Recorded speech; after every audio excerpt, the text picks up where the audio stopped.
As scientists, doctors, and engineers, we need to be able to observe and draw conclusions. We need to stop taking things for granted. We grow up with many misconceptions about the way the world works, and now we need to start understanding that in order to answer the questions for ourselves.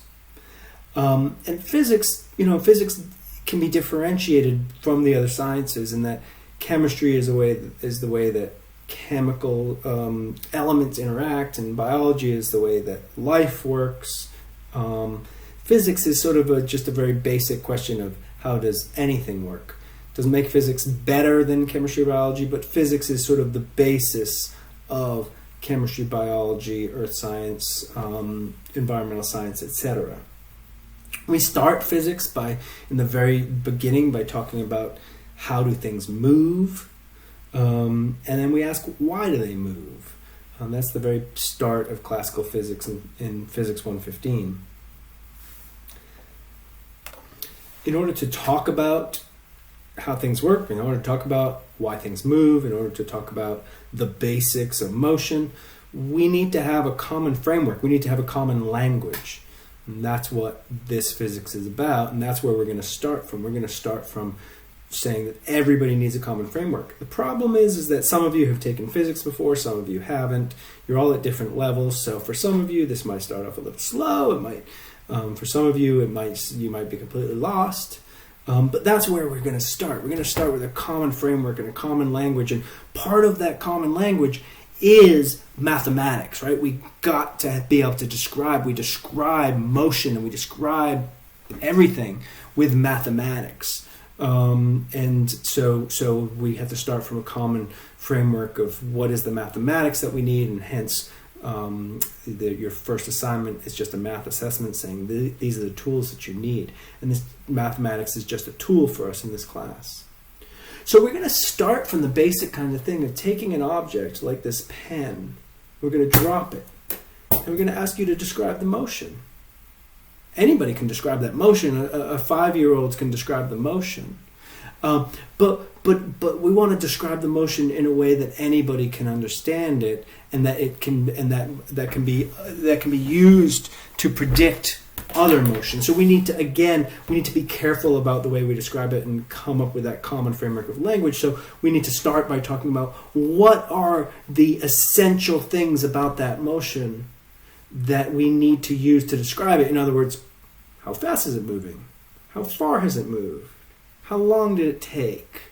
Those are the kinds of things that describe the motion, as opposed to what color is the pen? Is that a description of the motion? No, it's not a description of the situation, but it doesn't help anybody understand the motion. So that's where we're going with this at the very beginning.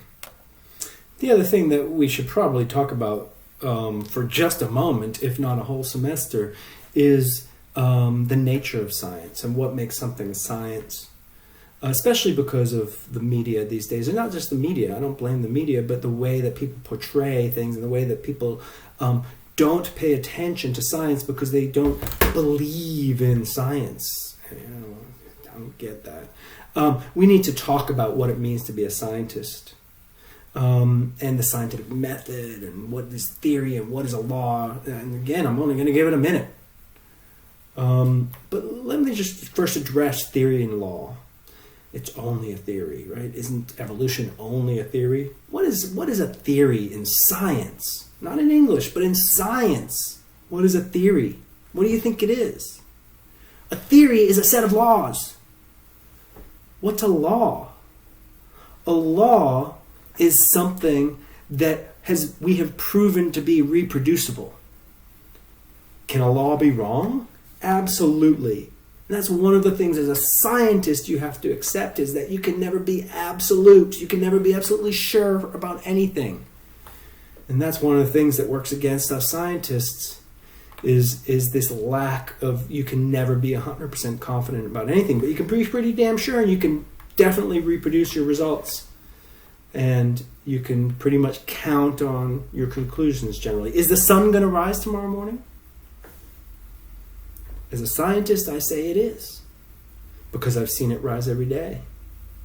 And I've got the evidence that it's going to rise. Will it not rise one day? That is correct. It will not rise one day. That's sort of a whole nother thing, right? The sun ain't going to be there forever. Pretty disturbing thought, but it is true. But anyway, back to theory and law. Don't ever let anybody get away with saying it's just a theory. A theory in science is something that is understood to be true, to be correct. If it's something that we're not sure about, it's a hypothesis, right? A hypothesis is something that is yet to be tested. But the theory is something that has been tested, and the law is something that has been tested. Science, for hundreds of years, has been something that has been tested logically and factually. And so anything that has been concluded by science should be taken as the best knowledge that we have. It is a fact. It is a fact that the sun rises every day. It is a fact that I am sitting in a chair. And the fact that this chair is solid beneath me is something that can be tested. You can't tell me, oh no, there is no chair there. That's a fact, and that's the same thing with science. Don't go and say, there's just so many people who are turning against science these days because they're finding false flaws in the science and saying therefore all of science is no good. No, science makes mistakes. Science definitely gets things wrong. Why did we at first say that you shouldn't wear masks, and then we said we should wear masks?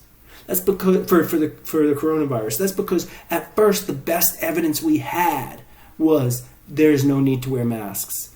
And then as we gathered evidence, we said, oh, we are learning more and more and more.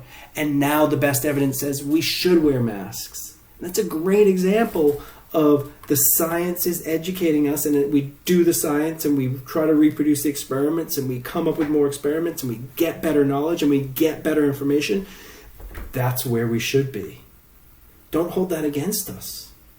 So we are all scientists in this class. You are all scientists in this class.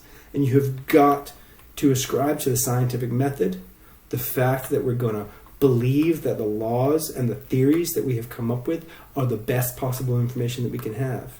And that facts are irrefutable. Okay, so that's the nature of science and the nature of physics being a description of how things work.